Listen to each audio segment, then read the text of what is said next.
ਮੇਰਾ ਪੁੱਤਰ ਕਿੰਨੇ ਸਖਤ ਕੰਮ ਕਰਨ ਦੇ ਹੈ ਤੇ ਇੱਕ ਉਹ ਹੈ ਛੋਟਾ, ਉਹਨੇ ਤੇ ਅੱਲਾ ਦਾ ਕਿੰਨਾ ਖਾਸ ਫਜ਼ਲ ਹੈ, ਲੱਖਾਂ ਰੁਪਏ ਕਮਾ ਰਿਹਾ। ਕਿਉਂ ਨਾ ਹੋਵੇ ਮੈਂ ਇਹਦੇ ਨਾਲ ਵੀ ਗੱਲ ਕਰਾਂ। ਮੈਂ ਗੱਲ ਕਰਕੇ ਵੇਖਣਾ। ਜ਼ਹੀਰ ਪੁੱਤਰ, ਜੀ ਬਾਬਾ। ਐਡੀ ਸਖਤ ਗਰਮੀ ਚ ਪੁੱਤਰ ਕੰਮ ਕਰਨਾ ਹੈ, ਫਿਰ ਪਾਣੀ ਸ਼ਾਨੀ ਪੀ ਲੈ, ਸਾਹ ਲੈ ਲੈ।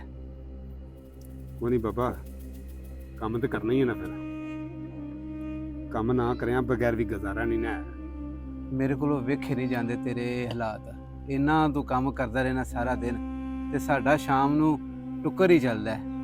ਤੇ ਕਿਉਂ ਨਾ ਮੇਰੇ ਦਿਲ 'ਚ ਇੱਕ ਗੱਲ ਆਉਣ ਡਈ ਹੈ, ਮੈਂ ਤੇਰੇ ਨਾਲ ਕਰ ਲਵਾਂ। ਉਹ ਜੀ ਬਾਬਾ ਦੱਸੋ। ਤੇਰਾ ਨਿੱਕਾ ਭਰਾ ਏ ਤੇ ਉਹਦੇ ਤੇ ਅੱਲਾ ਦਾ ਬੜਾ ਖਾਸ ਫਜ਼ਲ ਹੈ, ਲੱਖਾਂ ਕਰੋੜਾਂ ਰੁਪਈਆ ਕਮਾ ਰਿਹਾ ਤੇ ਮੇਰਾ ਦਿਲ ਹੈ ਕਿ ਉਹਦੇ ਕੋਲੋਂ ਥੋੜੇ ਜਿਹੇ ਹਜ਼ਾਰ ਪੈਸੇ ਲੈ ਲਈਏ ਤੇ ਤੂੰ ਕੋਈ ਕਾਰੋਬਾਰ ਕਰ ਲੈ। ਹੋ ਸਕਦਾ ਸਾਡੇ ਹਾਲਾਤ ਬਦਲ ਜਾਣ, ਫਿਰ ਉਹਨੂੰ ਥੋੜੇ ਥੋੜੇ ਕਰਕੇ ਵਾਪਸ ਕਰ ਦਿਆਂਗੇ। ਬਾਬਾ ਤੁਹਾਨੂੰ ਪਤਾ ਤੇ ਹੈ ਨਾ ਉਹਦਾ ਕਿ ਅੱਗੋਂ ਕਿਵੇਂ ਉਹ ਕੁਆਰਾ ਹੁੰਦਾ ਹੈ। ਅੱਲਾਹ ਤਾਲਾ ਨੇ ਜਿਸ ਹਾਲੇ 'ਚ ਵੀ ਸਾਨੂੰ ਰੱਖਿਆ ਨਾ, ਅਸੀਂ ਖੁਸ਼ ਹਾਂ। ਉਹ ਤੇਰੇ ਵਾਲੀ ਗੱਲ ਠੀਕ ਹੈ, ਲੇਕਿਨ ਮੇਰੇ ਕੋਲੋਂ ਤੇਰੇ ਦਿਨ ਵੇਖੇ ਨਹੀਂ ਜਾਂਦੇ। ਤੂੰ ਨਾ ਮੇਰੀ ਗੱਲ ਦਾ ਇਨਕਾਰ ਨਾ ਕਰੀ, ਇੱਕ ਵਾਰੀ ਆ ਉਹਦੇ ਨਾਲ ਗੱਲ ਕਰਕੇ ਵੇਹਨੇ ਆ ਜਾ।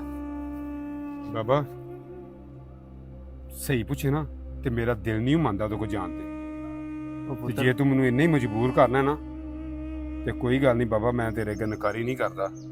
ਮੈਂ ਤੇਰੇ ਨਾਲ ਟੁਰ ਪੈਣਾ। ਨਹੀਂ, ਤੇਰਾ ਭਰਾ ਹੈ, ਫਿਰ ਵੀ ਆ ਕੋਈ ਸਾਡਾ ਲਿਹਾਜ਼ ਕਰੇ ਦਾ। ਆ ਜਾ। ਚਲੋ ਠੀਕ ਹੈ। ਇਸ ਟਾਈਮ ਘਰ ਤੇ ਹੋਣਾ ਨਹੀਂ, ਉਹਨਾਂ ਨੇ ਡੇਰੇ ਤੋਂ ਹੀ ਪਤਾ ਕਰ ਲਈਏ। ਡੇਰੇ ਤੇ ਬੈਠਾ ਹੋਣਾ ਹੈ, ਘਰ ਮਤੇ ਸਾਨੂੰ ਜਾਂਦਿਆਂ ਫੇਰਾ ਪਵੇ। ਠੀਕ ਹੈ ਬਾਬਾ। ਬਾਬਾ ਡੇਰਾ ਤੇ ਆ ਗਈ ਤੇ ਜਾ ਨਾ ਤੂੰ ਹੋਇਆ, ਮੈਂ ਨਹੀਂ ਅੰਦਰ ਜਾਣਾ। ਤੈਨੂੰ ਪਤਾ ਉਹਨੂੰ ਕੂਨ ਦਾ ਤੇ ਪਤਾ ਹੀ ਕੋ ਨਹੀਂ ਹੈ। ਚੱਲ ਤੇਰਾ ਭਰਾ ਏ, ਤੂੰ ਇੰਜ ਕਰ, ਫਿਰ ਤੂੰ ਅੰਦਰ ਨਹੀਂ ਜਾਣਾ ਤੇ ਇੱਥੇ ਬਹਿ, ਮੈਂ ਉਹਦੇ ਨਾਲ ਗੱਲ ਕਰਕੇ ਆਉਣਾ ਵਾ।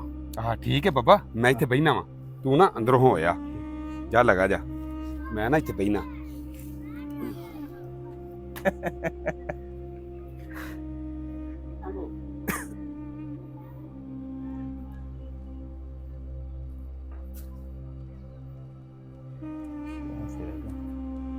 ਪੁੱਤਰ ਕੀ ਹਾਲ ਏ?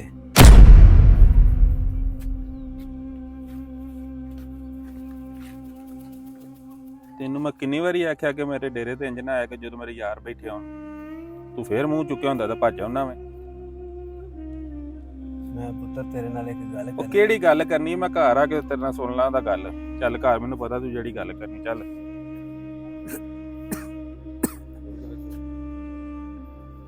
ਮੈਂ ਤੇ ਪੁੱਤਰ ਇੱਕ ਗੱਲ ਹੀ ਕਰਨ ਆਇਆ ਤੇਰੇ ਨਾਲ।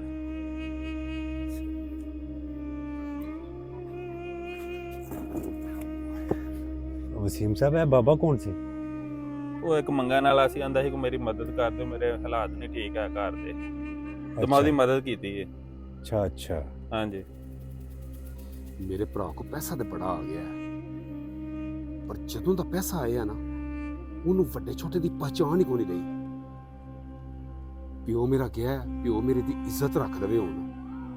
ਕਿਤੇ ਪਿਓ ਮੇਰੇ ਨੂੰ ਵੀ ਧੱਕੇ ਮਾਰ ਕੇ ਬਾਹਰ ਨਾ ਕੱਢ ਦਵੇ। ਤੇ ਜੇ ਪਿਓ ਮੇਰੇ ਦੀ ਇੱਜ਼ਤ ਰੱਖ ਛੜੀ ਤੇ ਫਿਰ ਮੇਰੇ ਵੀ ਹਾਲਾਤ ਥੋੜੇ ਜਿਹੇ ਬਿਹਤਰ ਹੋ ਜਾਂਦੇ। ਲੇਕਿਨ ਮੈਨੂੰ ਉਮੀਦ ਜ਼ਰਾ ਵੀ ਨਹੀਂ ਹੈ।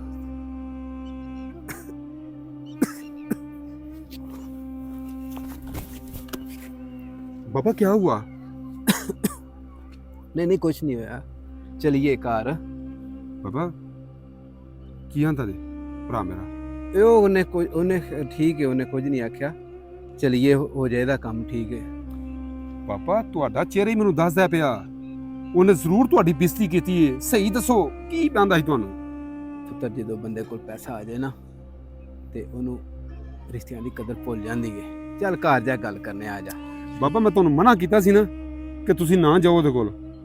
ਉਹ ਕੋਰਾ ਜਿਹਾ ਕੂੰਦਾ, ਉਹਨੂੰ ਕੂਨ ਦੀ ਤਮੀਜ਼ ਕੋ ਨਹੀਂ ਹੈ। ਕੋਈ ਨਹੀਂ, ਉਹਨੂੰ ਬਾਬਾ ਜੀ ਪੈਸੇ ਦੀ ਵਿਸ ਚੜ ਗਈ ਹੈ, ਉਹਨੂੰ ਰਿਸ਼ਤਿਆਂ ਦੀ ਪਛਾਣ ਭੁੱਲ ਗਈ ਹੈ, ਖਤਮ ਹੋ ਗਈ ਅੰਦਰ ਦੇ ਵਿੱਚੋਂ ਹੀ ਖਤਮ ਹੋ ਕੋਈ ਗਈ। ਨਹੀਂ ਪੁੱਤਰ, ਉਹ ਗਲਤੀ ਤੇ ਵੀ ਆਪੀ ਠੀਕ ਹੋ ਜਾਏ। ਚੱਲ ਆ ਜਾ ਤੇ ਆ ਜਾ, ਚਲੀਏ ਆ ਜਾ। ਯਾ ਅੱਲਾ, ਇੰਜ ਦੇ ਭਰਾ ਵੀ ਕਿਸੇ ਨਾਲ ਦੇਈ।